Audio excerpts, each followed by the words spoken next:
La passeggiata con i cagnolini sulla spiaggia, ombrelloni e lettini già pronti e distesi al sole, al pari di chi alla comodità preferisce il ritorno del tepore sulla sabbia. E ancora, i giochi di bimbi con il pallone e di quanti da grandi si stanno già godendo le vacanze di Pasqua da beati turisti.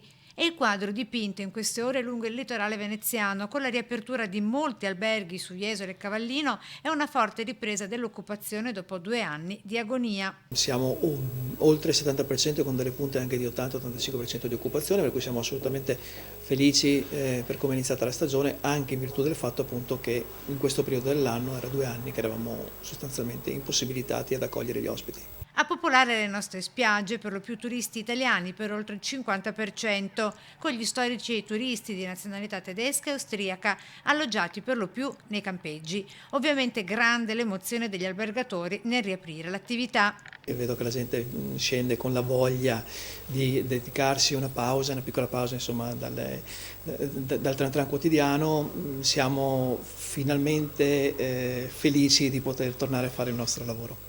Pasqua come termometro per una stagione balneare estiva 2022 che ci si auspica possa essere in altrettanta forte ripresa.